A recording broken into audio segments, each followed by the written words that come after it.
Thanks everyone for coming. This is the second in a 7-part series on a bi-weekly basis at the slightly unusual time at 7 to 8:30 p.m. It takes place on Tuesdays, including election night.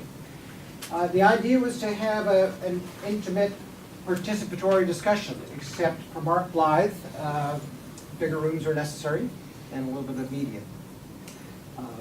In a couple of weeks, we'll have Margaret Weir talking about inequality and Democrats and Republicans, but today it's Mark Blythe talking about global Trumpism, as you know. Mark is professor of political economy and of political science and international public affairs at the Watson Institute and the Department of Political Science. He has studied in his native Scotland, a couple of degrees before he came to the U.S., and has a PhD from Columbia, had a faculty appointment, series of faculty appointments at Johns Hopkins, and has been here for 7 years at Brown University. How time flies. He's got a lot of deep scholarship on matters of global political economy. He's done lots of thinking about this campaign and the global impact and the global precedence of the campaign as well. So he's the perfect person for right now, even though he didn't watch all the debate last night. He might be fresher to these scholarly topics and a little bit unsullied by all the noise that's gone on since 10:37 last night. Mark's going to have about a half-hour presentation. We'll have about an hour of Q&A, have you out of here by about 8:30. And I think it's your moment. My moment has arrived, marvelous. Can I move the slides with this because this is wireless? You can, yeah. So I can do this? Great, okay, good. Lovely. See, win-win for everybody. This is my clicker. It's rather large, as you can see. So the mic me up so I can move around. Unfortunately, you can't do this now because it's blinding, so I'll be over here. All right, let's get started. Global Trumpism. This is a sort of a mini meme. It was even a hashtag at one point. So when I was in Greece at the start of the summer and they were expecting Greece to blow up again, and I did an interview with Athens Live, which is a news outfit down there, and they took a 4-minute segment in the interview in which I basically said the Brits are out and all that sort of stuff about Brexit. And it actually went viral. It got 1.2 million Facebook shares, which is insane. And it's like, since it's reposted on YouTube, it's like 100,000 views, etc. And I obviously said something that resonated with people. And one of the things I said was, Trumpism's global. It's not just about him. And it's also not just about the right. It's also about the left, and it's about the fragmentation of political parties in Europe and elsewhere. So without further delay, let me get into it. So this is the first one. This is not unique. Let me show you. Can you name the trumpets? Top left trumpet. Just do it by political party rather than name. Top left trumpet. Yes, exactly. Marianne Le Pen. Right, the younger. Le Pen, the younger. And then next to her, Swedish Democrats. Only they're not Democrats, and they like being very, very Swedish. Guy down below, the True Finns, who actually hold the balance of power in Finnish Parliament, are actually quite powerful in the country as a whole. Next to him, Lega del Nord, exactly. Didn't he used to be called Lega Lombardi? Used to be. Used to be. As Lega Nord. As Lega Nord, okay, right. So that's the Italian version.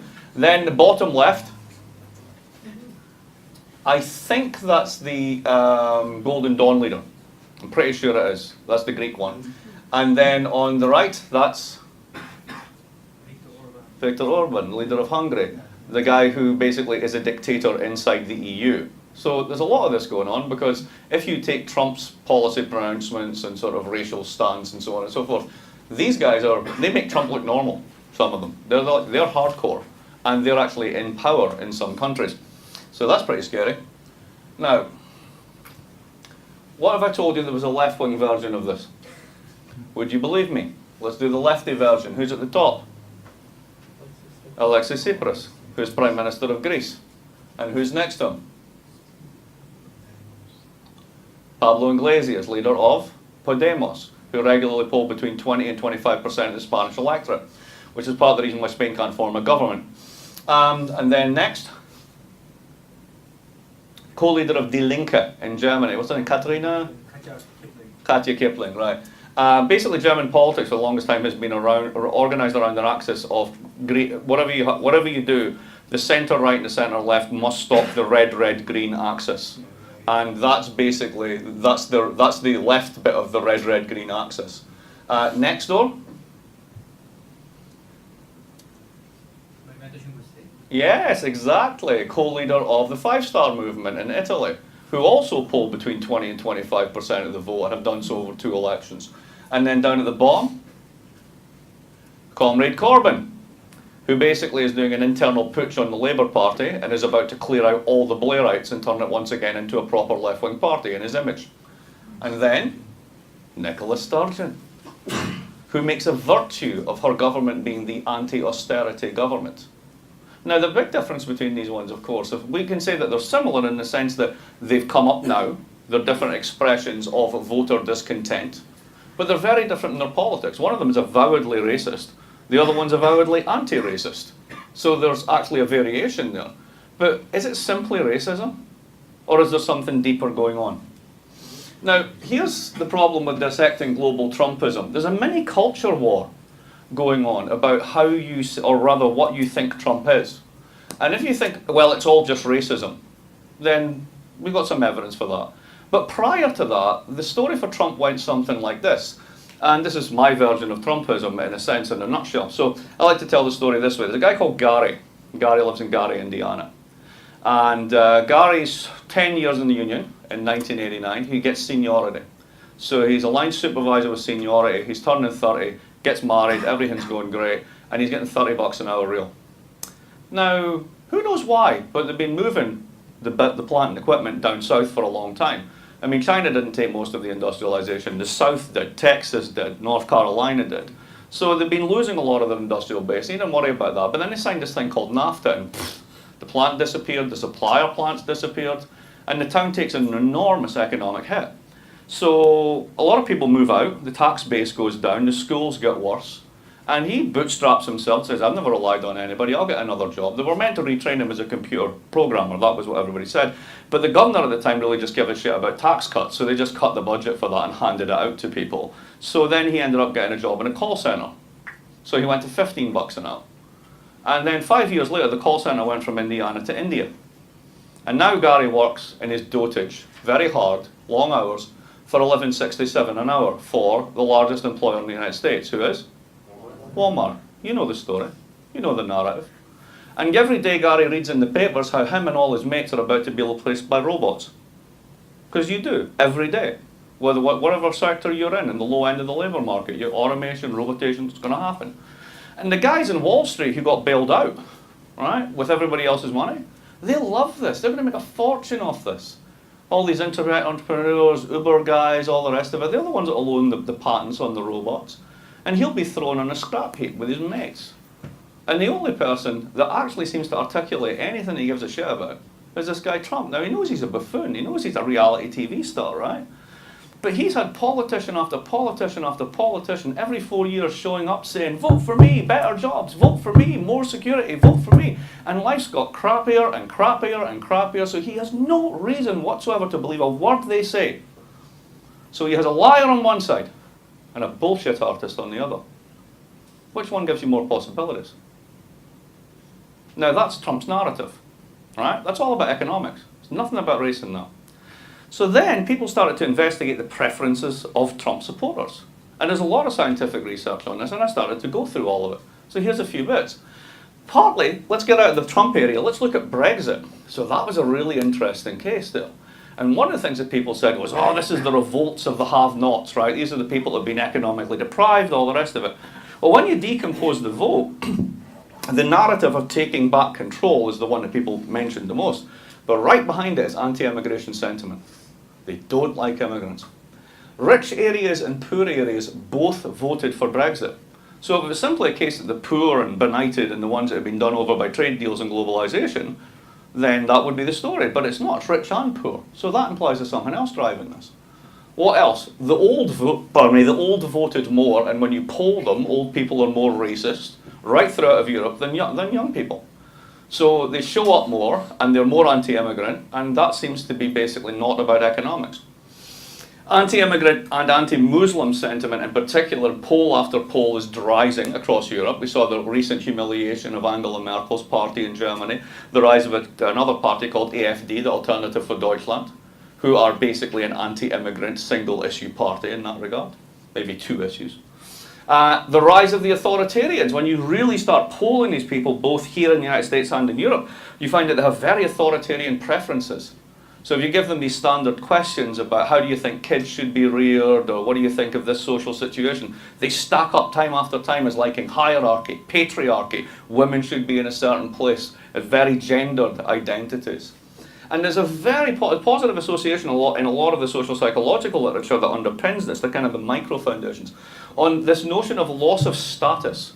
So it's not about how poor you've become. It's the fact that at one point you were top dog, and now you're not. And it's partly blame, but it's partly a kind of an aggression response, and that leads into a very much more racial and also gendered coding as to what's going on. So it's all racism, really. But then the economists started to come back on this and, well, hang on a minute. Let's think, what's the counterfactual here? That 25 years of stagnant, if not declining real wages, the shuttering of entire cities, the hopelessness, the opiate addiction, the collapse in a lower middle class and upper working class life expectancy and life chances has no effect whatsoever. Because if it's all racism, that's an incredibly strong claim about the lack of efficacy of economic issues. I mean, surely there must be something going on here. And once you start to figure out that economics isn't just about income, you get into a very interesting space. Trumpet support, as I like to call it, right across Europe correlates incredibly strongly with areas that are subject to Chinese import competition. So areas that are basically exposed to trade with China where they can do what you can do, either in services or in trade, very, very high support for these types of parties and these types of policies. Correlates with health inequalities. So if you're basically poor and unhealthy, the chances are you're going to vote for one of the right-wing parties, and also the left-wing parties. Right? There's two sides to this one. It correlates incredibly well with job insecurity. So it's not the fact that you're being paid less and less, it's you have no control.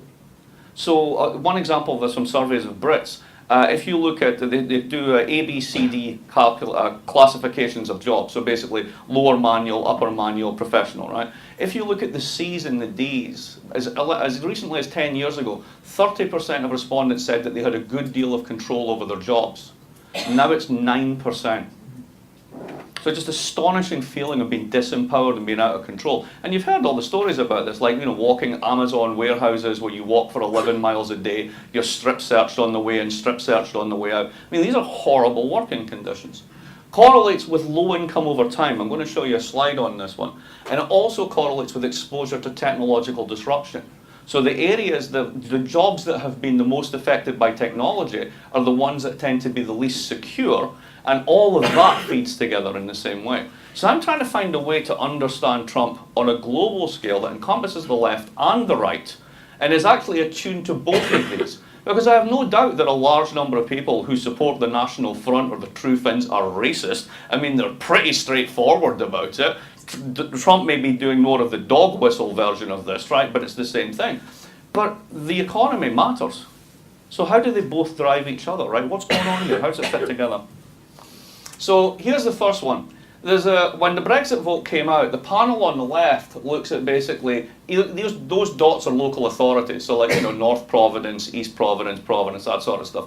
And basically change in real hourly earnings. So is it the people who are the poor, is it the poor people in the poor areas that are voting for Brexit? There's no correlation whatsoever. So this went viral, right? Because this proves that it's not the economics, right? The weird thing is, in the same paper, on the next page, there's this one. And what does this one show?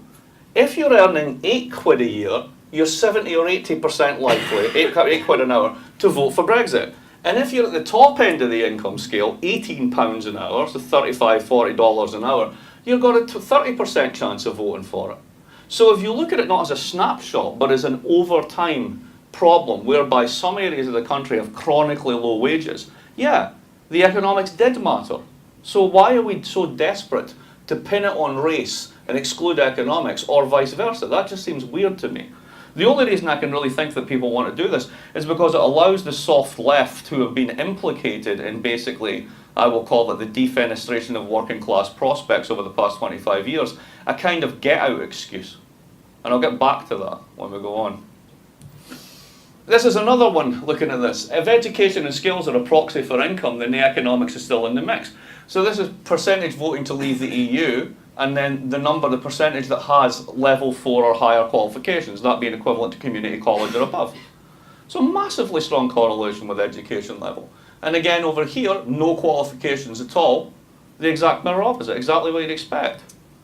So if you're highly educated, you're probably earning more, you live in an area that's got less health inequalities, you can see how these things will snowball and hang together. Illustrative, I could put up chart after chart after chart, but it shows that there is something in this. Now, what about that left-wing claim that I made, that there's a left-wing variant of this one? So, this is the kind of the narrative that's flying around in the background of all the economic stories. We're going to go back to the 30s. There's going to be another Hitler. There's going to be another war. The rise of the authoritarians, right? This is sort of the metonym in the back of the sort of the economic argos. And it's a very straightforward story. Back in the 20s, we had financial crises and very deep recessions. Lots of people got hurt and injured. At that period, they basically decided democracy was not doing well, that politicians were all liars, they were all bought and paid for. And who did they vote for? They voted for the authoritarians, Mussolini being the classic. The guy made Life magazine. Tell you how in-house this became during the 1930s. When the United States did its first New Deal, the National Industrial Recovery Act, the #1 visitor to the White House in 1934 was Mussolini's son in terms of frequency of visits, because he was busy cartelizing the whole of northern Italian industry to protect it against economic shocks. What did they try and do in the NRA? Cartelize American industry, set prices and wages. We were stealing from the fascists. Now, what happens is this is more of the same, wonderful Mussolini-Trump juxtaposition. The left is losing, the Democrats are being, and I mean that right across the world, Democrats are losing. Democracy is in crisis. We've got these authoritarians, oh no, we're going back to the 1930s. Is that the case? Well, no, because Soren Kierkegaard tells you why.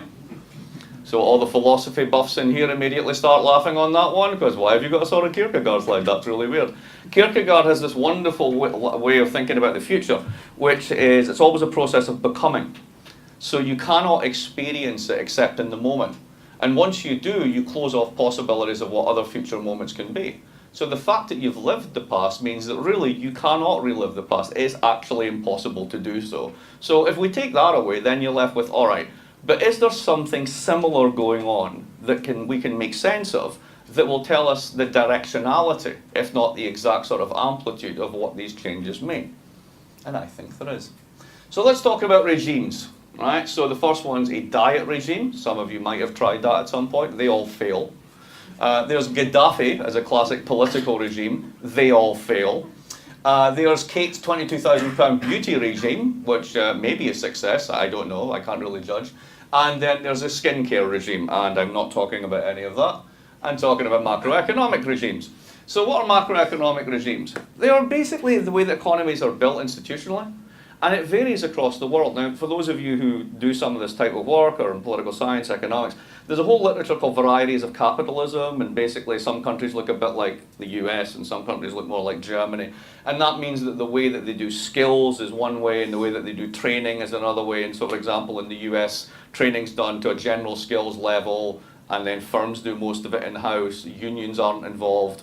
Germany, unions run the training system, it's heavily integrated, big firms, big labour, blah, blah, blah, blah, blah. Now, that's partly what I'm getting at, but what I'm getting at is a more sort of basic way of thinking about this, which is, how is it that these different institutions, finance, skills, training, retirement, corporate governance, infrastructure, labour supply, how do you do all that? How does it fit together? What's the plumbing of an economy? And think of this in a sense as a bit like a computer, right? How is the hardware assembled, right? Because once the hardware is assembled in a certain way, you can write different software on it. So if you think about it, capitalism as a set of institutions is very different from the 1940s to the 1970s. From the 1970s till now, it's also very different. But what's also changed are not the institutions, not the way that it's organized, so much as the software that's written on it, the ideas that program it, the way that we run the system, right? So with that in mind, let's think about sort of how regimes change over time. So think of that as the hardware, what's the software at work in the system. So let's go back to the 1940s, 1943, 1944. So the Allies are winning the war. There's a commitment clearly to full employment after the war, primarily because if you don't do it, the Soviets will. And there was an economics that went for it. They rewrote the software, and that's John Maynard Keynes. And you probably heard the line at some point that in the long run we're all dead. And this is the full quote, right? It's worth reading, because in a nutshell it tells you everything about why this was new code, why this is a new software for running the economy.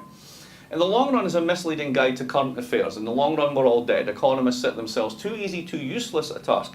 If in tempestuous seasons they can only tell us when the storm is long past that the ocean will be flat. So he cared about the short run. And why? Because this is how he thought about deep recessions. Deep recessions are called depressions for a reason, because in a sense you're kind of depressed, or your investment expectations are depressed.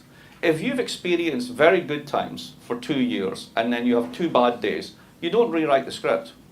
But if you've had 2 good years and then you have a bad year, you begin to think differently about the possibilities for the future. And if you basically drag that out, that short term starts to become longer. Everybody's investment expectations get depressed. So if you've been in a long recession for 5 years, you're a capitalist, let's open a factory. No, why not? Because nobody's buying anything. But if you think that way, and you think that way, and you think that way, you all sit on your money rather than invest in it, what happens? You bring about the very collapse in investment that you're trying to avoid. At base, it's primarily a psychological trick. That was the essence of what Keynes was trying to do. So the whole thing about spending, government, all the rest of it, it's turning the expectations in the short run in a different direction so that investment goes up. That's it. It's totally different. Now, there's a guy called Kalecki, or Koletsky. Most of you have never heard of him. He wrote this thing. This thing is a 7-page critique of his 383-page book, essentially. And he says, there's a big problem with this. I'm a huge fan, don't get me wrong. Full employment, all that sort of stuff, fantastic, particularly after the Great Depression. The commies are a real threat. We want to save capitalism. Even I do, and I'm a lefty. Like, great, knock yourself out, it's good, right?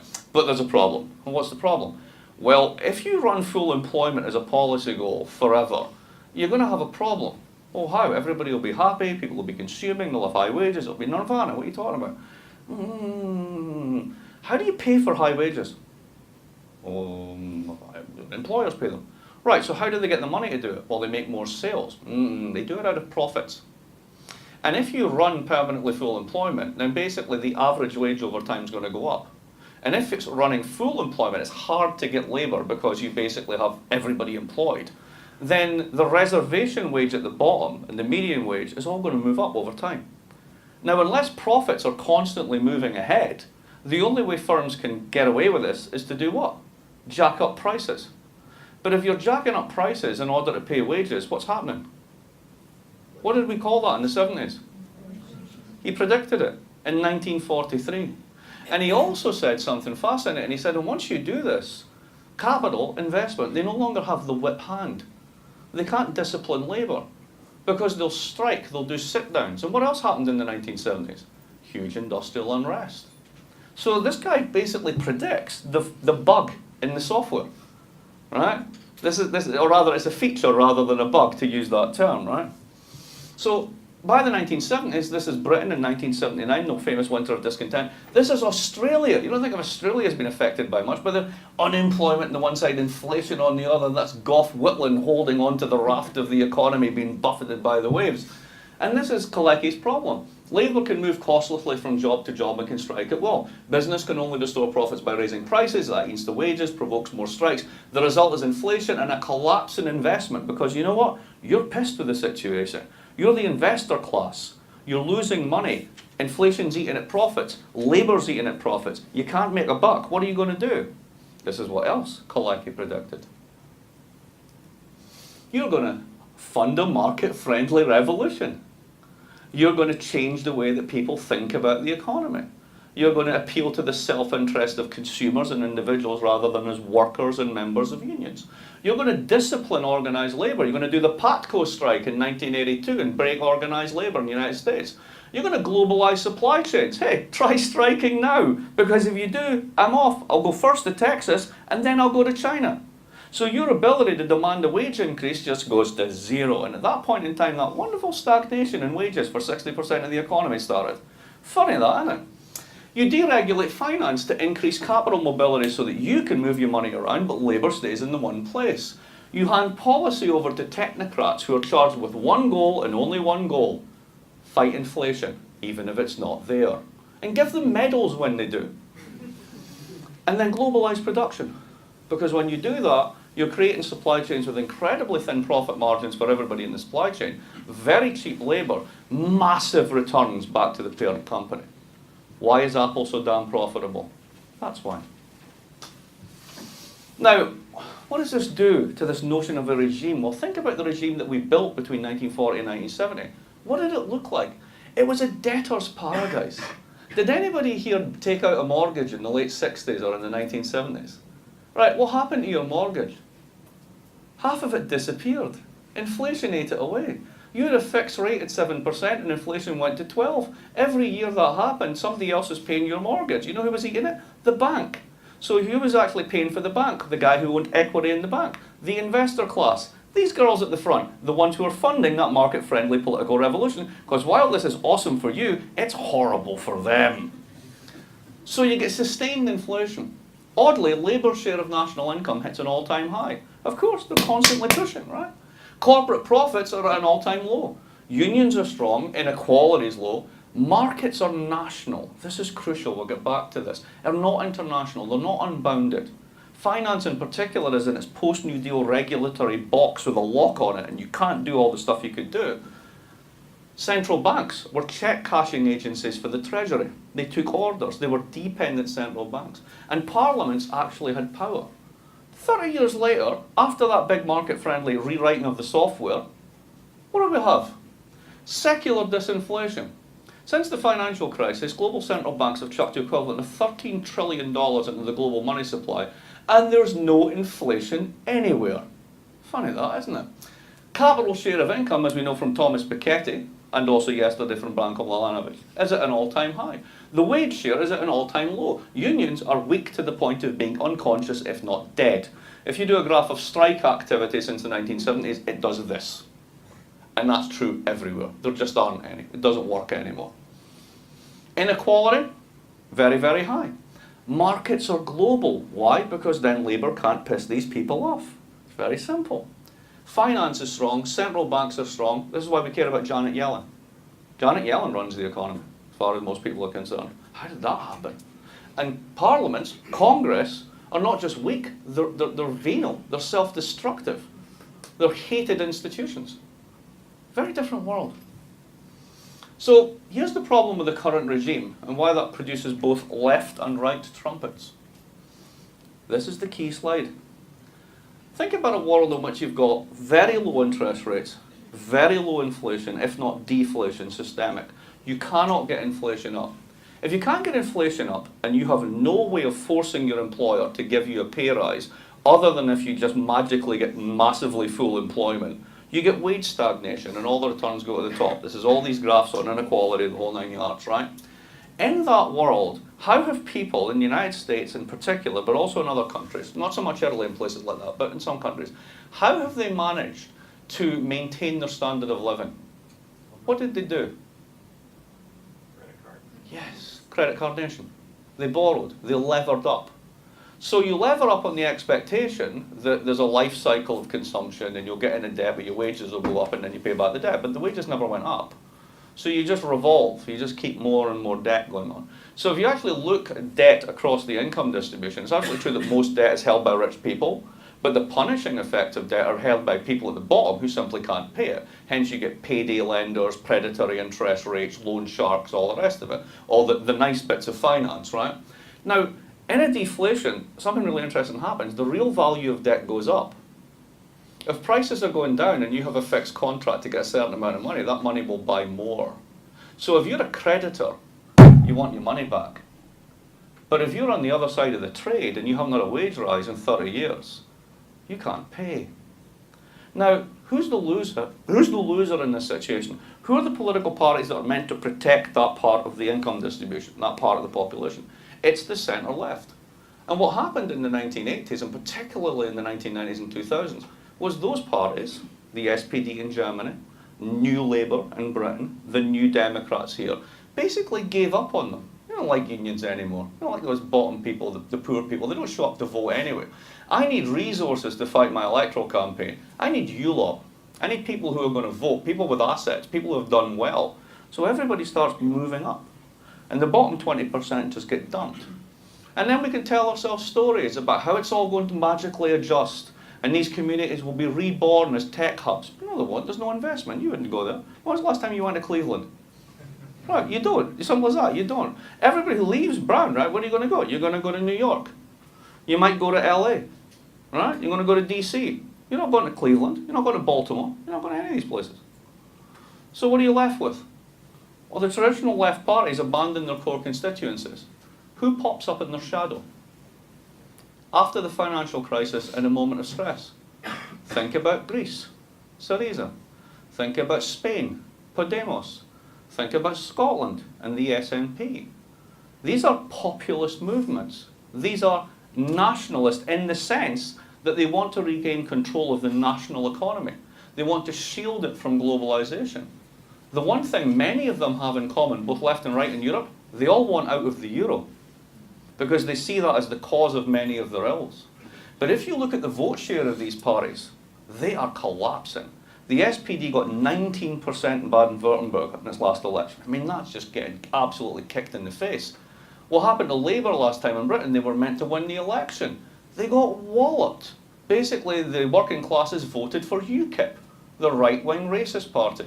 And in Scotland, because they had a left-wing alternative, they didn't vote for the racist party. They voted for the SNP because there was a genuine left alternative. So in that part of the world, what you see is the death of the centre-left. And when the centre-left see the new left coming up, they try and strangle them in the bathtub. That's why Greece and Tsipras was absolutely held under the water. First criticisms of Tsipras the minute he took the job, the German Social Democrats, right out of the gate. So what is it happens when Corbyn takes over Labour? All the new Labourites, massive character assassination. He's an anti-Semite, he's a racist, all this sort of stuff going on, right? Really interesting politics. Now go to the other side here. Who are the winners here in a deflation? Well, it's the opposite of your story in the 1970s. Right, so who is it this time? Can't pay, won't pay, will vote for a trumpet. So what you have is a kind of debtor's revolt against the world that we've built over the past 30 years, which is a creditor's paradise.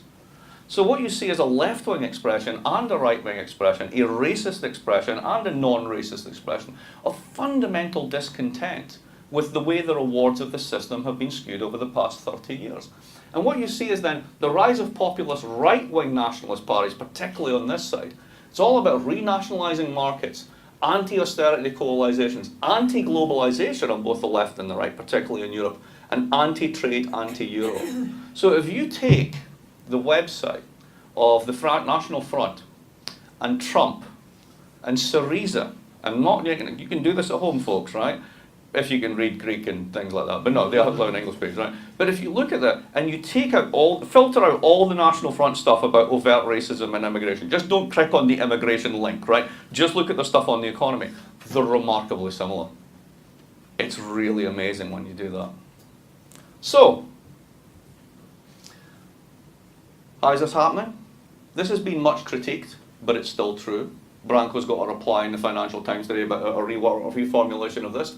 But this is the global income distribution, the elephant chart. It's the elephant in the room, quite literally. So here's where people are in the global income distribution. Here is the poorest person in the world, literally. And there is the richest person in the world. So what's been happening? Well, basically, if you are in Chad, you've had massive income growth, but you went from 40 cents a day to $3, so let's not get too excited. If you're up here, you're China, and that's where most of the gains have been. So you take China, you take East Asia, it's been doing really well. That's high growth. Right here, when it starts to go down, 67th percentile, thereabouts, actually 59th percentile, that's the poorest person in the United States. That's the American middle class, defined median salary of the middle class. I've been doing so well, have you? And then the people like me, I've been getting a bit of the upside. But really, all the gains have gone to the super rich. So if that's the way the gains have been distributed, you bar this to there. That's not just Trump support. You do that for any country, you'll find out that's the left-wing support too. It's that section of society that can flip either left or right if there's a left-wing alternative, just in a lot of places there aren't. Bernie was in many ways the left-wing alternative, but he was roundly defeated. And it's all about this. Piketty is another reason for why this happens. The famous R's greater than G. Really easy way to think about this. I have a condo in Boston, right? I bought at the right time. It's a really nice building. I now have princelings driving Lamborghinis around the garages and all that. Well, at least they're Maseratis, right? Trust me, I drive a Volkswagen. We moved out. We're down in Providence. Love it. It's great. Keep the place in Boston. Why? It's going up at about 6 to 7% a year real. Right? So just holding it, right? I mean, I'm not earning this. I'm not improving it. Just that's it. The returns to that asset are 6%, 7% a year. What's the rate of growth in the economy? 2%. So if you have wages, you get that. If you have assets, you get that. Welcome to the inequality generator. So this is baked into the cake. Right? Now you can critique RG, all the rest of it, but the fact is that's the way the world looks. Now, is Trumpism here to stay in such a scenario? Well, it depends upon the diagnosis. Now, this is one that Rose and I spoke about briefly, and she sent me some really helpful links, and I will look through them, and I thought about them. And if it's all racism, right, if you basically say, these people are irredeemables, they're a bucket of irredeemables, they're all racist, right? If he doesn't win the election, what do? Do you burn them? Right? I mean, what exactly do? You just say to a third of the electorate, no, I'm sorry, you're racist, we just can't deal with you, sod off, right? Because that's not exactly good public policy. Now, what you can do in an ideal world is you can look to countries that have actually done a much better job of this, etc. And we can become Canada. It's not going to happen, is it? You just know it's not going to happen.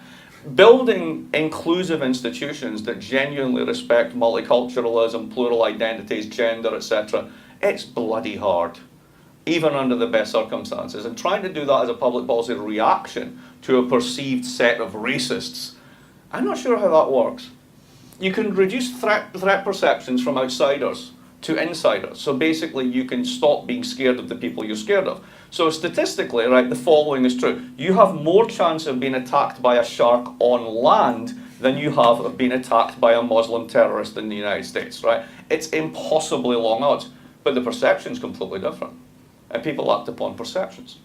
So how do you detune the perceptions? That's another really tough public policy problem, particularly when you have an ideologically biased media who have a whole agenda in promoting those types of divisions. But, always ban immigration and deport people. Well, Trump wants to do 11.5 million. Last person who did 11 million deportations was Joseph Stalin. It's funny how we don't make that kind of analogy. But just in case you're feeling smug about yourself, if you're a Democrat, Obama has deported 3 million over his tenure over the past 8 years. So if Trump comes in and hits 6, he's actually just doubling what Obama's already done. It's no wonder the undocumented in this country feel insecure. Now, and of course, after that, I don't know what to do. Now, again, if it's mainly economics, can more be done, right? Because in principle, you can do. Redistribution and capital expenditures are back on the agenda. We know that both Clinton and Trump want to spend on infrastructure, and God knows the country needs it. 1/3 of all bridges are deemed unsafe by the American Society of Engineers. Right? We can definitely do better. We can borrow at negative interest rates for 25 years. Why would you not build everything you need for the next 50 years, right? So you know that that can be done, and it probably will be done, regardless of which one of them wins. But here's the weird one. Both of them, and this is where I fault Bernie as well for this, we're going to bring the good jobs back. No, you're not. That's just simply not going to happen, right? Because you don't make stuff in factories the way we used to 30 years ago. There are no Garys anywhere. The people who are the equivalent to Gary are working 19 hours a day in a Foxconn thing, which is the size of a small city, with absolutely terrible rights and all the rest of it, right? So do you really want to try and bring that back to the United States? And technically, capital substitutes for labour at the margin in manufacturing processes. You need less and less labour over time. So even like the Germans, who are fantastic engineers and exporters, they have a shortage of skilled engineers, but the absolute number of people employed in that sector, in the export and engineering sector, is falling over time, because you substitute for it. So it's not just the poor and the unskilled that are going to be robotised out of a job. It's actually the highly skilled is just as vulnerable. So how are you going to bring the jobs back? There's another way you could do it, and you could basically do the get corporates and the rich people to pay taxes. Well, the problem with getting rich people to pay taxes, they're also powerful, and they don't like that, and they have all the money. So it's very hard to do that, particularly when your Congress is bought and paid for by the same people. So you can fine Apple, right, 13 billion, and then in retaliation, the Americans will fine Deutsche Bank 14 billion.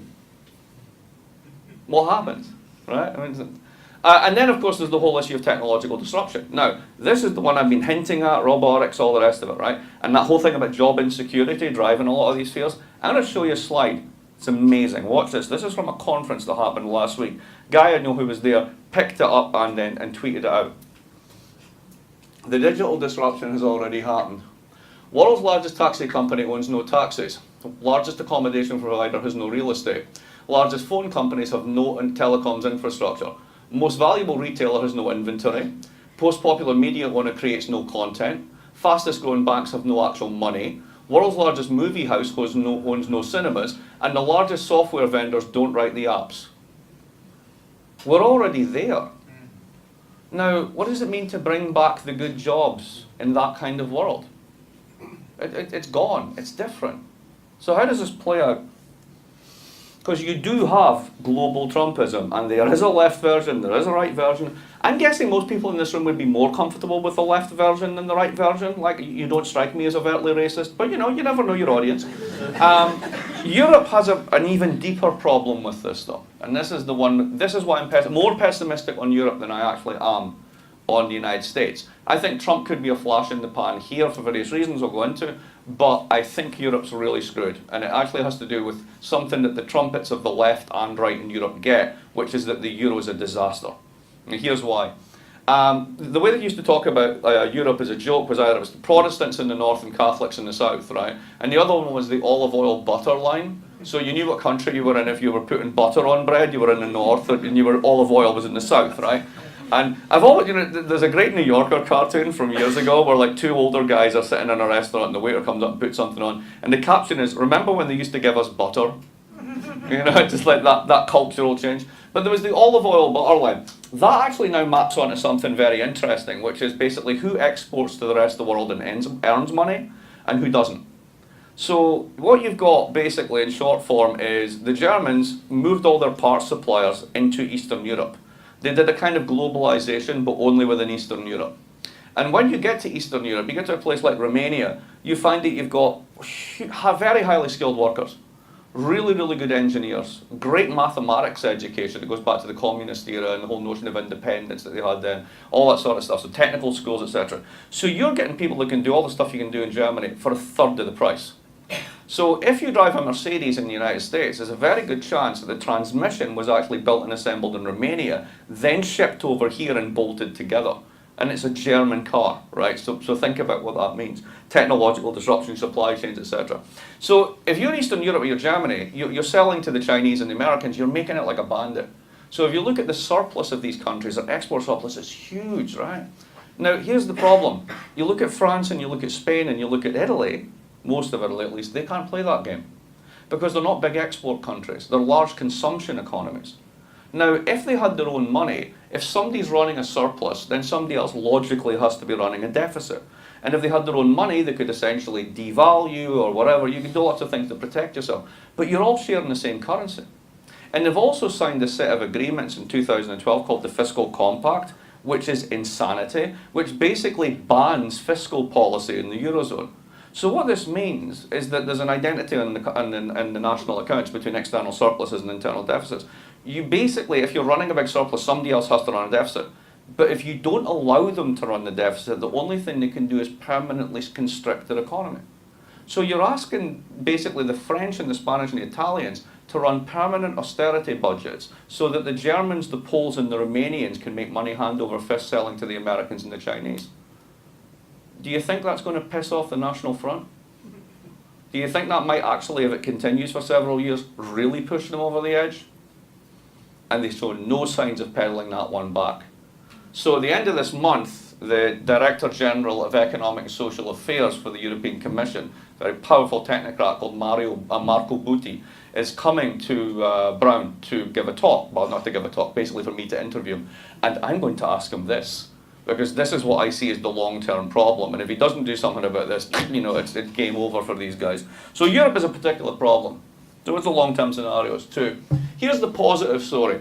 You probably heard of secular stagnation. This is Samuelson, Summers is the latest version of this. There's too little demand in the world, too many people are saving, consequently interest rates, etc. are very, very low. Yeah, I mean really, China, the whole of Asia saves, right? It's a huge savings surplus in Asia, right?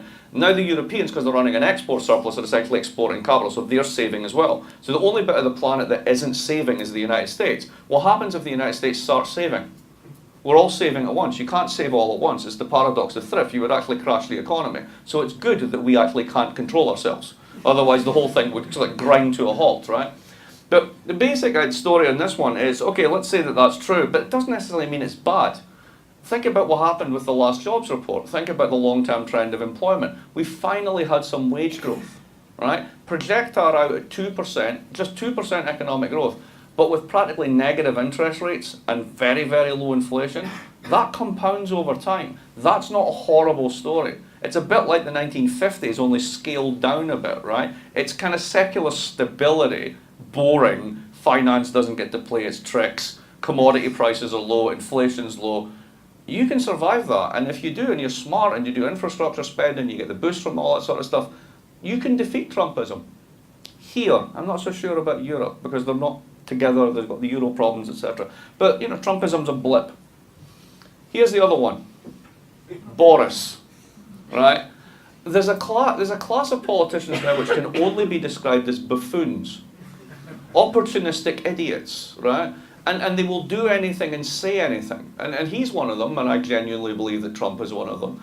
And I genuinely believe that a lot of the right-wing variants are there. But you know what? The left wings can be pretty opportunist as well. Let's be pretty honest about this. So what's the negative story? Well, you notice how I said like the 1970s was predicted by this guy in the 40s, and he said this is going to happen and it's going to be unsustainable, they're going to take it all apart and put it together again. Well, maybe we're at the point now that the thing that we built is unraveling. Not just in terms of the collapse of centre-left party support, centre-right party support, that basically it's economically unsustainable to run this super competitive, insanely intense, disaggregated global network of production on a consumption base which is levered up the wazoo because people have been borrowing to make up for real income gains they don't have. And that's actually hit the skids. And we don't know what to do. So, you know, everyone looks at the Federal Reserve. What's the Fed going to do? They're going to raise rates. They're going to raise them by a quarter point. They're not going to raise them. What does that matter? It's a quarter of a point. I mean, this is utterly ridiculous. We're kind of bumbling forward. Let's do QE. Why not? We'll try it. Let's see if that works. Is it doing anything? Well, whatever. We'll just keep going, right? So there's a kind of bumbling and stumbling in policy just now. That's when these guys become powerful. Because if it looks like the people who run the world don't know what they're doing, then that's when these fools get their chance. And there's lots of fools out there waiting for a chance. You could see a real retreat from economic integration. We are seeing a transformation of party politics. Check that one. There's a real chance the EU could fragment along the export or consumer line. And all these parties left and right want a renationalisation of politics. Back to the national control. And in the right-wing version, that's the discourse of the nation, patrie, the people, for France, who happens to be. The left-wing version is a kind of class-oriented one. It's more internationalist. It's basically about us versus the global plutocrats. But it's still about local. It's still about the nation, control. Globalization is bad, etc., etc. And if these guys get a critical mass right across the world, if the trumpets are blowing loud enough, all bets are off as to where we go. So that's my take on global Trumpism. This is why I think Trump is part of a much bigger thing that's been 30, if not 70 years in the making. And I could be totally wrong, and that's how you learn. So let's have a talk. There you go.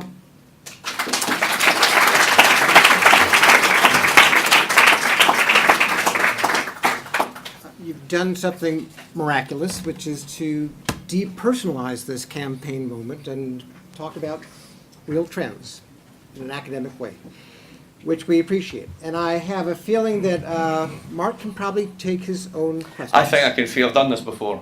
I think I've done this So before. it's on you. Who's first? So, I want to put a twist on the positive story. So, Are you making it more positive or more negative? more negative. Hey, you must be on the left. So, Right. so if you look at the Bill Clinton years, right, as he leaves office, we have the dot-com bubble burst, there's sort of a minor recession, but then, you know, there's a consistent argument, obviously, on the left that sort of the policy of the Bush administration is what then led to the collapse that we just experienced. And there's obviously a degree of truth to that, but there's more to it, right? And so under Obama, we've had kind of this stabilization going. You just said we have a lot of good pieces in place, but so then what happens in the instance where Trump actually gets elected and then we have sort of this undoing of the policies that we've been trying to cobble together for the last few years, then what? So if Trump gets elected, I don't think a lot actually happens. Because the genius of the Constitution is that the president cannot introduce legislation. So he can hum, he can haw, he can jump up and down, he can throw his toys out of the pram, he can do whatever he wants. But he cannot actually write a law. Only Congress can. So no, just follow this through, right? So let's say the Republicans manage to take the House and the Senate and they get Trump, right? So what is it that everybody agrees needs to be done?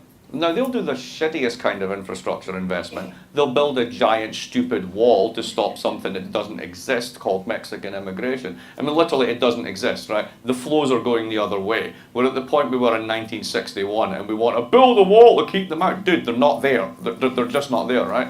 But imagine that as a massive fiscal expenditure, right? That'll happen. We'll build up our nice, shiny military, right? That'll definitely happen, right? So there'll be lots and lots of spending. What else will they do? Will they really do trade protection? See, because about 30%, if not 40% of the firms in China that are exporting to the US are people like Apple. They're American firms. So Trump knows where his bread's buttered. You're really telling me he's going to put tariffs up against the iPhone and piss everyone off, including the CEO of Apple? I don't think so. So that's not going to happen. He can't introduce legislation. The only thing he's going to do is make life really, really uncomfortable and scary for people who are undocumented or immigrants or minorities or anything other than sort of like the politically mainstream right or an authoritarian. So there's a real political cost, don't get me wrong, and I think the deportations could double if not triple. And that's horrible. But in terms of what he's actually going to be able to do, he's going to do another round of tax cuts, absolutely, and most of it will go to the top. But that's de rigueur.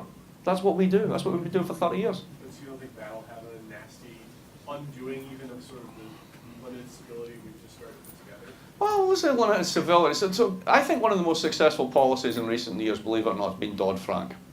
And the reason Dodd-Frank's been successful is the following. So let's say, for example, I'm more Goldman Sachs, right? The vampire squid, to give it its name, right? And I'm really worried that the next president, if she comes in, is actually serious about more financial reform. Now, what Dodd-Frank has actually done is death by 2,200 pages, right? So if I go straight up against Jamie Dimon or one of these big guys, they'll take $1 billion out of the pocket, set the lobbyists on me, and I'll be lucky if I'm elected dog catcher of southern Arkansas by the end of it, right? You basically have to be Elizabeth Warren, tough and smart to take these people on, and most congressmen are not. So who's got skin in the game to take these people on a frontal assault? So you don't. You bury them in 2,200 rules. You escrow their bonuses, you make them raise more capital, you lower the leverage internally, you make everybody hire compliance officers. Hey kids, if you want a job in the financial sector now, they're hiring compliance officers like the bejesus, because everybody has to have 5 of them for every trade that they're going to do. And by the way, the trades don't make any money anymore because they've lowered the leverage. So the whole sector is shrinking, the profitability of the business model is falling, right? So it's been incredibly successful in that way, right? Now that's not what we think about in terms of success. But the long-term thing is you've made finance safer, the economy's still growing, you still have positive, I mean, the immigration thing's problematic because we actually need immigrants to continue positive population growth, right? But put that to one side. We're actually solvent, forget all the stuff about the debt, we can float 25, 30 year, 50 year at negative rates, right? Nobody's worried about the state of the federal debt. So there's a lot of sort of like structural stuff there that's actually quite good. And I don't see Trump being able to undo that. Right? Trump cannot undo the demand for my condo in Boston from Chinese investors. Because Chinese investors are incredibly worried about property rights at home, and they want to have property rights here. That's totally Trump independent. So I'm less worried about that. It's more the nasty politics that go with it than anything else. So I have a question kind of on the technical disruption side. I live in San Francisco, arguably the center of a lot of the disruption, and technocrats in San Francisco for the past year or two have really gotten into this idea of guaranteed basic income or MINCOME as a possible solution to this. And to me it seems like at best a band-aid and at worst kind of the beginning of the dismantling of the social welfare state. And I wondered if you had any opinions about the feasibility or impact Right. of an income So policy. this is one of these sort of ideas that, you know, have been... Can I actually add Yeah, to sure. that? Because I've spent the last 18 months in the Bay Area too, and at least the kind of community, the intellectual community around Stanford has this thing of like, this is really great that we actually don't have enough work for labor, because none of us should work anyway. We should just take, 10% off of the top 1%, distribute it, and everybody gets to do whatever they want with their time. It's not a terrible solution if you could actually make it happen, Yeah. right? And so, like, why should any of us work anyway? If Right. it's gonna be a sharing economy, if everybody's gonna be, Uber and Airbnb, I'm really curious Yeah. to No, ask this question, what you think about that, because that's, it's radical and it's kind of anti-capitalist, Right. but it could work. Oh no, I totally agree, but the problem is getting your hands on the cash, right? Right. So, my favourite example for this that I like to give in talks when I bump into Republican audiences, which is usually when I talk to financial conferences and things, is to say, so how many of you voted for Mitt Romney? And, quite a few hands are going, okay, why? And I don't mean as a partisan thing, I just mean as a fairness thing. What was Mitt Romney's effective tax rate? 9%. Because he only pays capital gains at 15%, and he basically has tax shelters and corporations in Delaware and Arizona and the Cayman Islands and all the rest of it, and he basically pays about 8 to 9 cents on the dollar. I pay 33. If you add up all my state and local, I'm paying German rates of tax, but I'm getting what would I call it, third world public services, right? So, I can't vote for that. That's just unfair, right? So there's a fairness question. But it hasn't really become a political topic, because if that becomes the issue, then you can make an argument for that type of radical redistribution, which is essentially pay your goddamn taxes. And given that you've got most of the money, don't tell me you pay most of the taxes. You do in volume terms, but you're cheating on the margin, right? You owe a hell of a lot more. So there's a wonderful book called Treasure Islands. The estimate in that is if you go to all the tax havens where all the mitts in the world have all their cash stored, right? And this is just those bits. There's other places like art warehousing and all that sort of stuff you can hide wealth. $29 trillion. I'll say that again. $29 trillion. That's a lot of redistribution you could do. And all of that is basically money that people have avoided tax. So, if the community chest agreement is, you made it here, you pay your taxes, well, we're making it everywhere and we're not paying any taxes, hence Apple and Ireland and all that sort of stuff. So you can see the beginning of movement on this, particularly in the corporate side, right? So that's there, right? But here, let's get to the heart of the matter, because this is really it. Why should we work, right? I often think that economists forget that the most basic thing they learn in economics is the labour-leisure trade-off. As we get richer as a society, we're meant to work less. We're not meant to be more insecure, working for crappier wages, more and more hours. So why is it happening?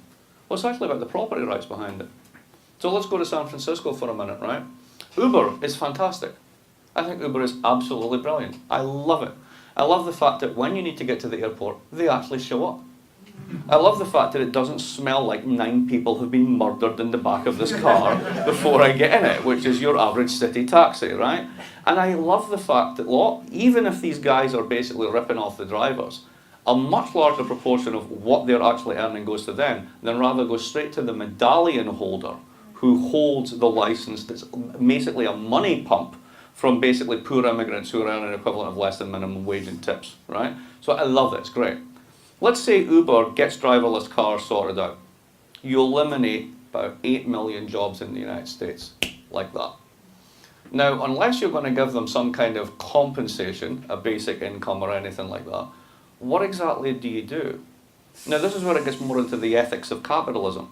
Because essentially we have a system that says you need to work. Everybody needs to work. But what if you don't need them? Right? And this is a way bigger problem, because all the returns go to the guys at Uber, all the returns go to the guys at WhatsApp, whoever gets robotics sorted out, right? All the return goes to them. That 1% is going to become basically an enormous chunk of national wealth is going to go to increasingly fewer people. Now, what we tend to do in those situations is we bust up the firms. So go back to the 19th century, go back to the early 20th century, antitrust, right? Even in the 70s, Bell, telecoms, the whole lot. When it gets too concentrated, when the returns are going all the one way, we tend to step in and actually break up the firms, redistribute the property rights, whatever. That's what you really need to do. You need to democratize the returns to robots. If you do that, then it's sustainable, because I wouldn't care if you replaced me with a robot if I got to go fishing instead. right? That would be fine. And there's still a lot of things. Forget the hype that robots simply can't do. What's the fastest growing job in the United States? Elder care nurse. Right, would you trust a robot to lift your nan out of bed?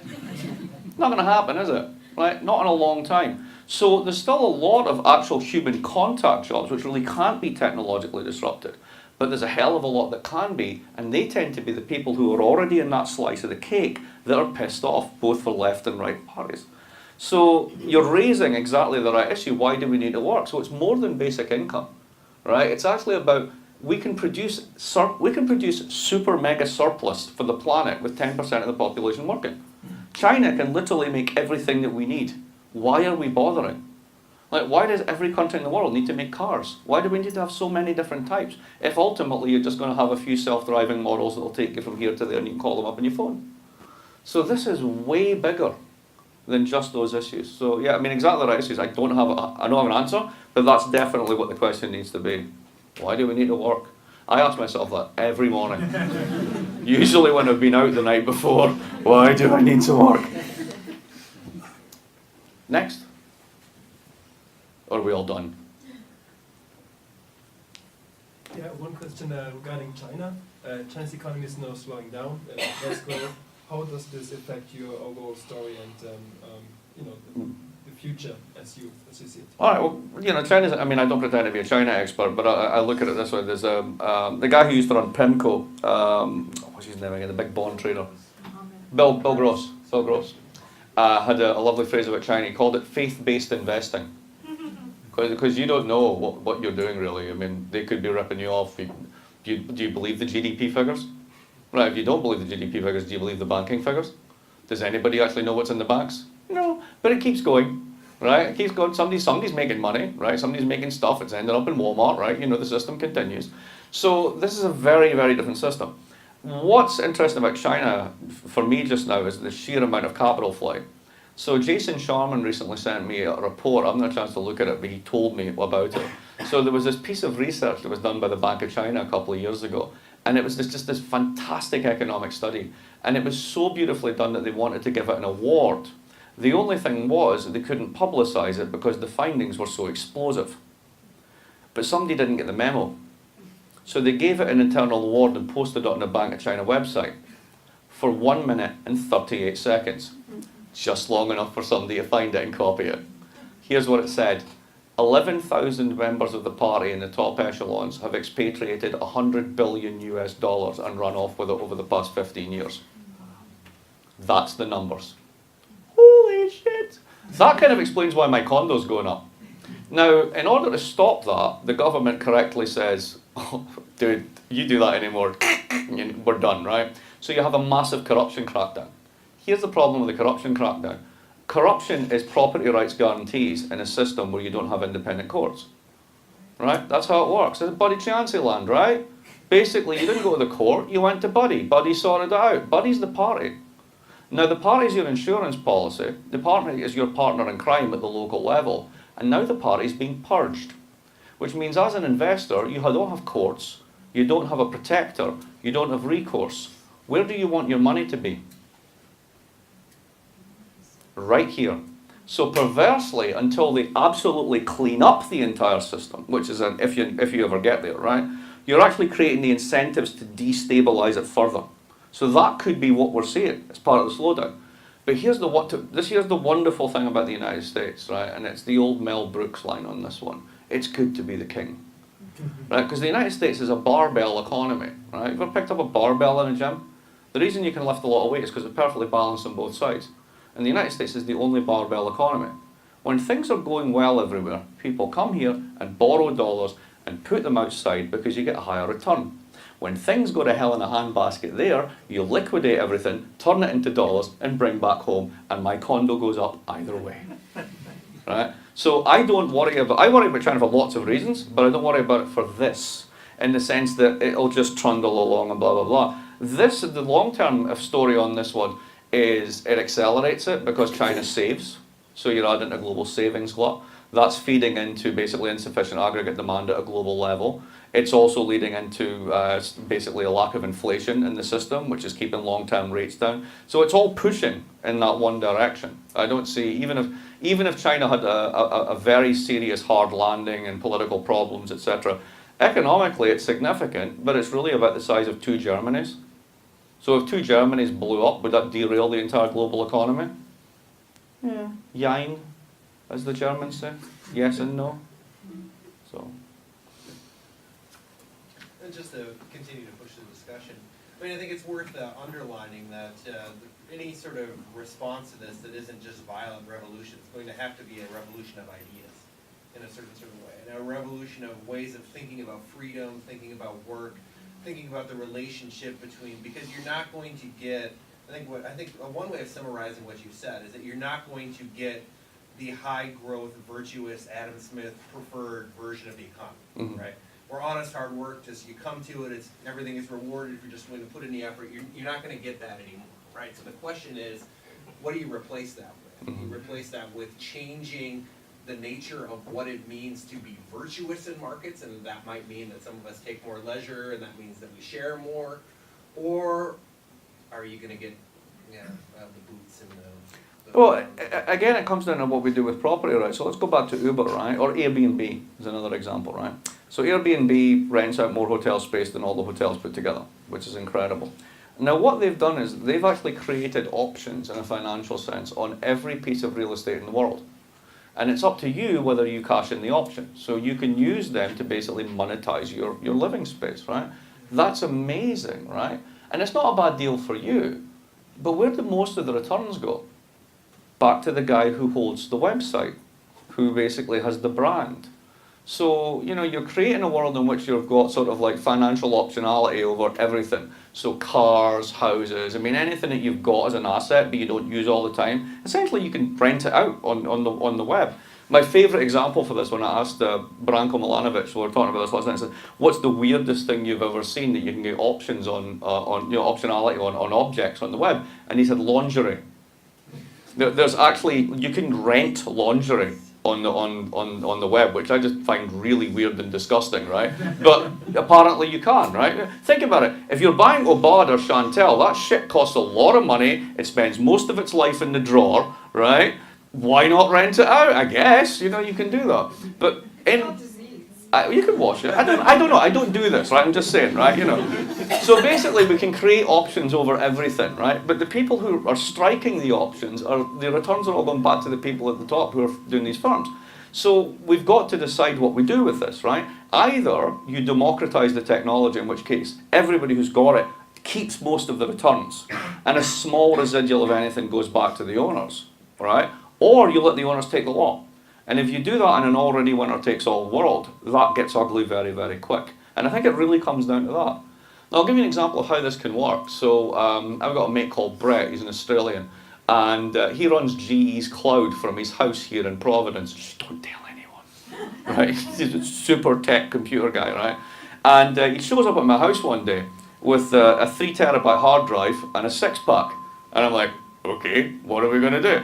And he says, that little Mac you've got, little computer there, can I do stuff with it? And I was like, okay, what are you going to do? He plugs in his hard drive. He gave me 1,500 movies.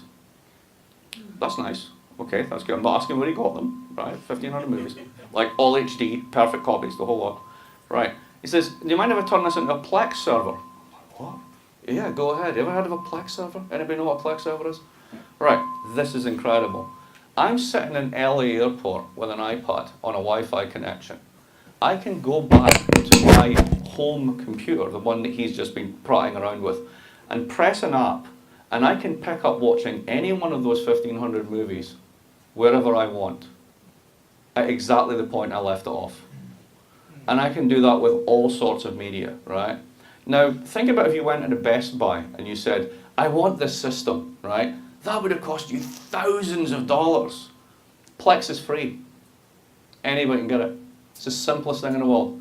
Just go to the App Store, get Plex, download it on your computer, start archiving all your movies. It turns it all into digital files with this wonderful interface, and then you can do the most amazing stuff. Now, why is that not monetized? right? Why isn't there a firm called Plex, which is allowing you to do this, that has the monopoly rights on it? Because the guy who wrote it went, here, take it.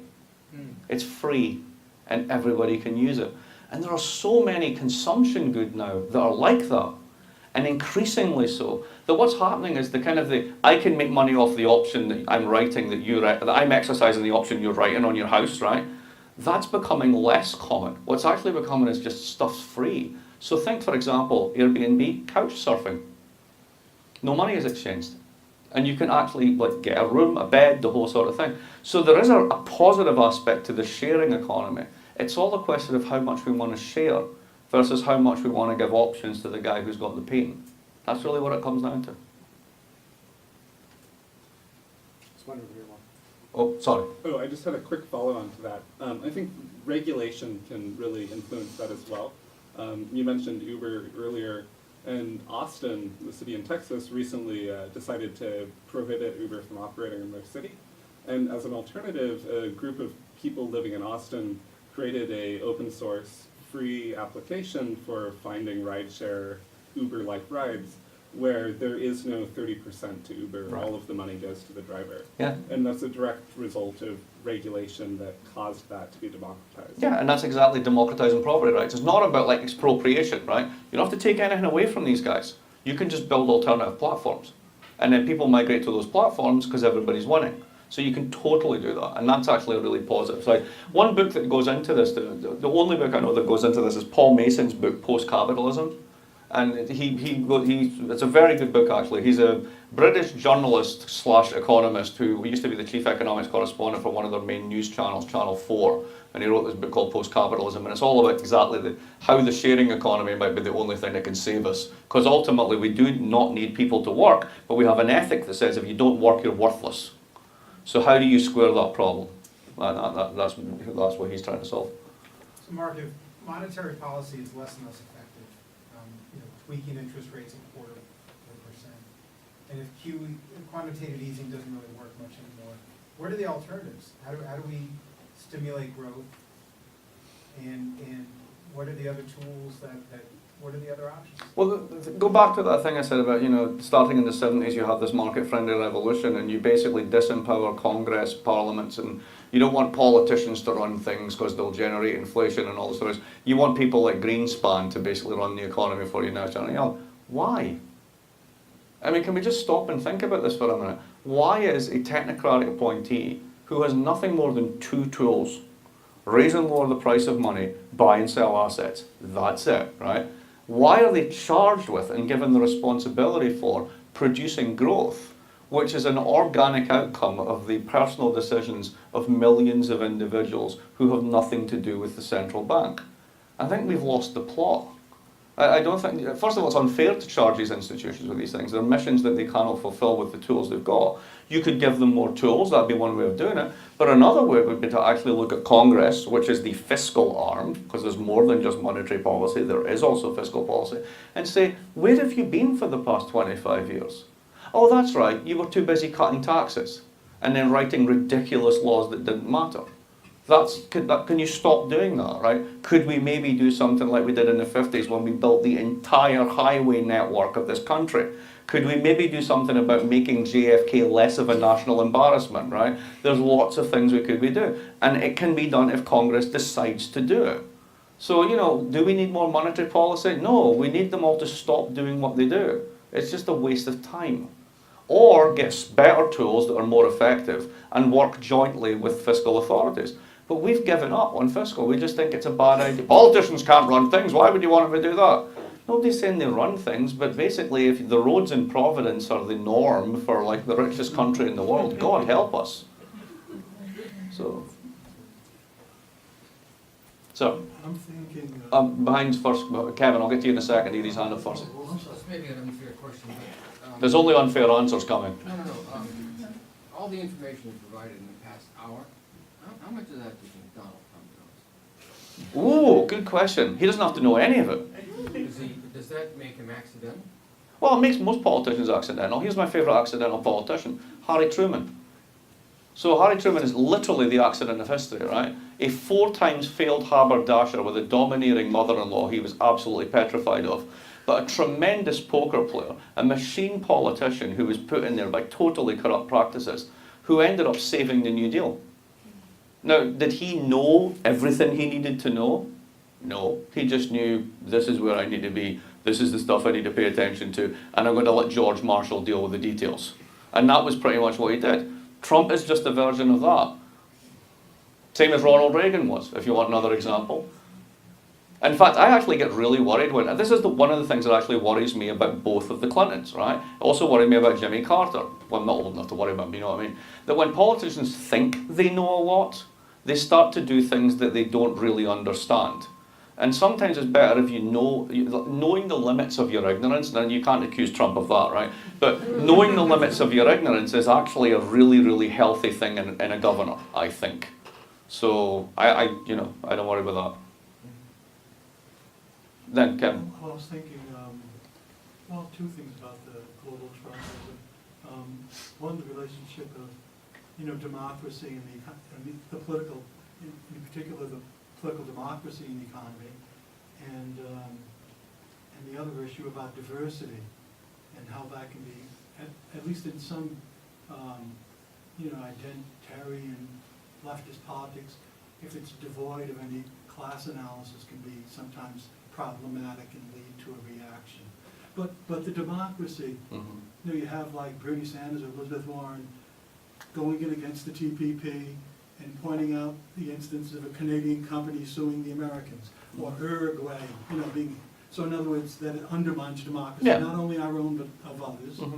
And Trump seeing this as, turning the country into a corporation of some sort. And then with the European Union, the democratic deficit, and the central bank having pretty much chokehold over democratically elected governments. So that kind of contradiction. And then the left, at some point, some wanted a democratization of the European institutions, and others saying that, no, that's not possible. We have to. It's all technocratic, right? It's all technocratic, it's capital controlled, and we have to, we just go with do that. something otherwise, that it's a fool's errand to try to democratize it. And when it comes to the, So is there a question coming? Well, no, just if you could elaborate on the relationship between political democracy and its limitations. But you're doing it. You're doing a great job, right? I mean, you're actually describing the very thing you want me to describe, right? I mean, these are all great and germane examples of it, right? So it surrounds us. I mean, that's basically it. I mean, the simplest way of thinking about it is markets allocate through cash, and Democrats allocate through votes. And they're orthogonal principles. And the way that we tie the two principles together is through taxation. But that only works if everybody pays their taxes. So if you're not and you're skimping on it, you're going to end up with a deficit. That means you're going to pile up debt because you don't really want to deal with the fact that you're not paying enough taxes. So you generate debtors, which means you generate creditors, which means you generate these dynamics. So that's the basic contradiction. It always has been. It's just that back in the 40s and 50s, people paid their taxes. It was a different world. And the follow-up, the other issue about diversity and the reaction, racist reaction in part, but somehow,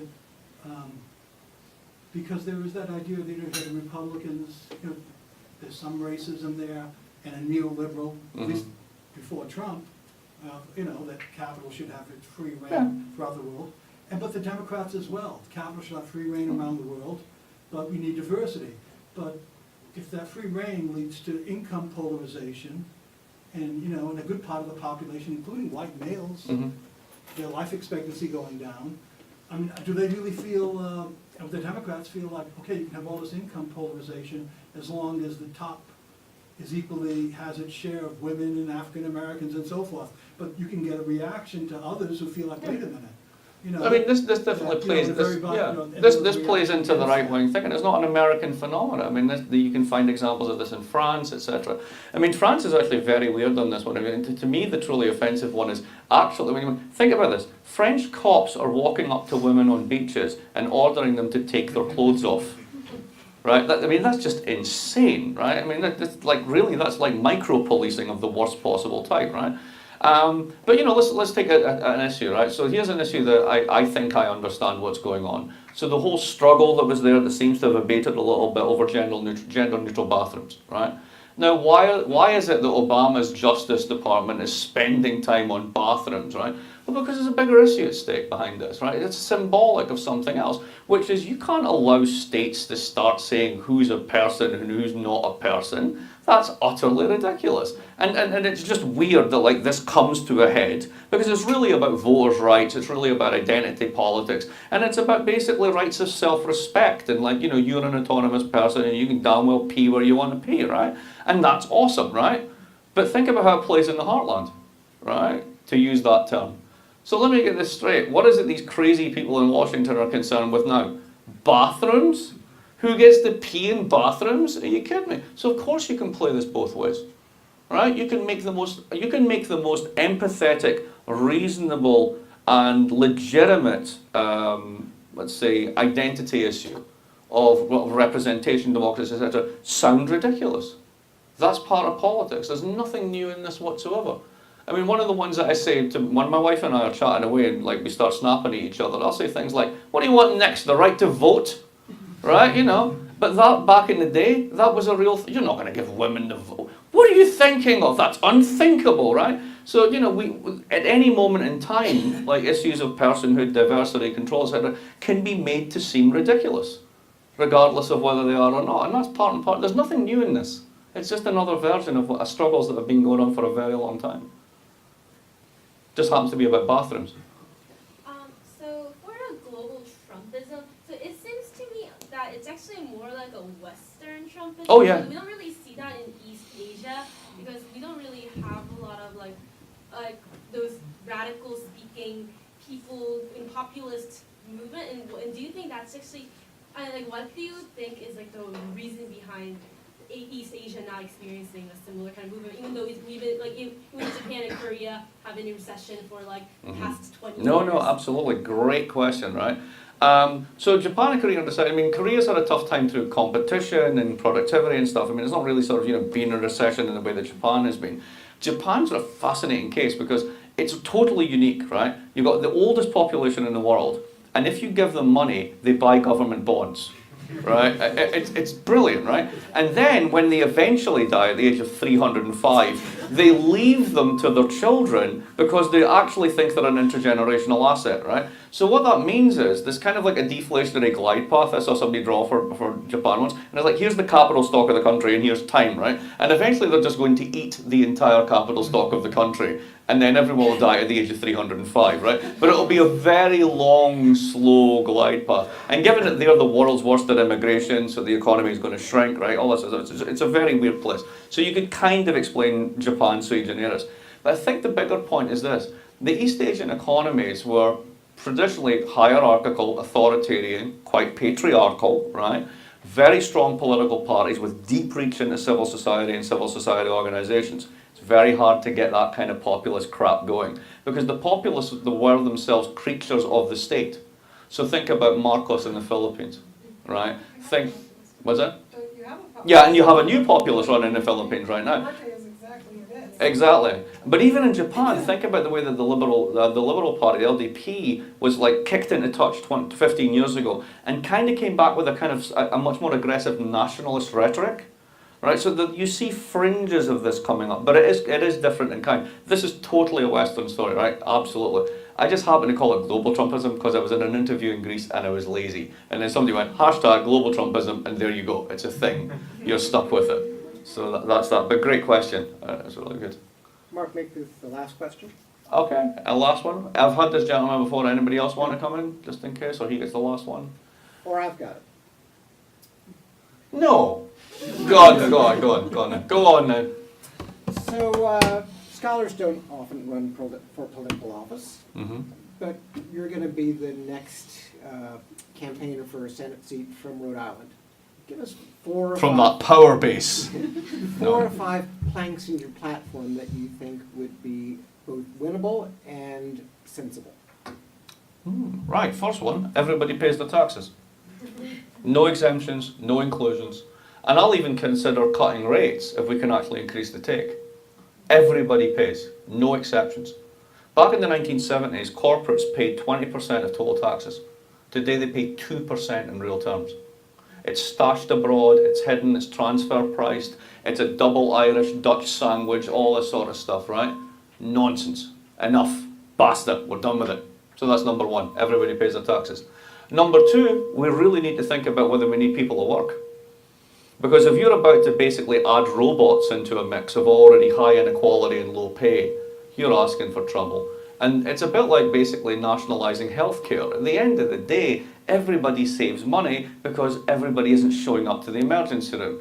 The costs, the disruptive costs of doing this stuff, without any real regard for what actually happens to the casualties, forget it, right?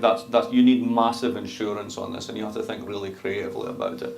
And the third one is, and this is the one that we never talk about, is we really need to be serious, and this could be a massive public investment program, and it's the one we should really do, something to try and abate the effects of global warming. So anybody who from this point on says it's a hoax, it's caused by the Chinese government or whatever, you put them in a bag, you tie the bag up with a stick, and you beat them. That's it. Anybody says it, get in the bag.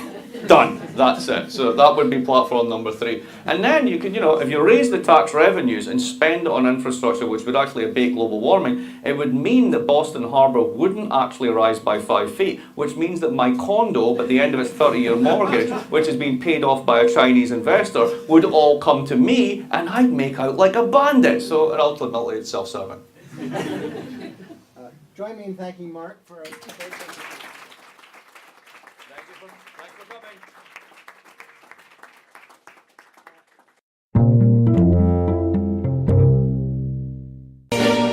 Yes, I've been living inside of you, but I guess it's time I set me free, and there's nothing that you can do. I hope you can see. I can't seem to keep people around me, cause I'm scared that they might know the truth all about me. Then they might doubt me, there's no other route. I wanted to shout, but it's too late now, cause I'm drowning. Got two face like I'm a clown, man. Life is too great, no, it's astounding. I'm in good shape, ma, but you know that I'm drowning like a cup in a cage. I can't cope with this hopelessness, though I try to be open and go with it, but I'm soaking in the pain like the wind never stop flowing in. As I'm floating in a glowing river through a golden gate, trying to motivate. Yeah, I do my fucking best, but there's two voices in my head, I just can't. I just fucking can't. Yes, I've been living inside of you, but I guess it's time I set me free, and there's nothing that you can do. I hope you can see me. Yes, I've been living inside of you, but I guess it's time I set me free, and there's nothing that you can do. I hope you can see. Babe, what you looking like this? You be fine, trust me, just in time we get along. No, leave me alone. Why, yes, can you see that you are alone, big? We're now sitting in our own throne, big. We need nobody, can you see it through? But it's not you whom I should be listening to. Guess what, big? Nobody fucking needed you. No, and nobody fucking needed me. Yeah, they never needed us. Like when they nailed Jesus up, there's no fucking heaven that they don't believe in us. But they my friend, I'm the only one that you can trust. Yeah, god damn it, you an idiot. Go online, be a slave for the media. Like you forgot what your father said. Are you serious? Look at yourself, big. You fucking idiots. Yes, I've been living inside of you, but I guess this time I set me free. Oh, I love this. I love There's this. nothing that you can do. Funny guy is always nice. I hope you can see. Can you see me? There's no one else. Yes, I've been living inside of you, You have to accept it. but I guess this time I set me free, and there's nothing that you can do. I hope you can see me.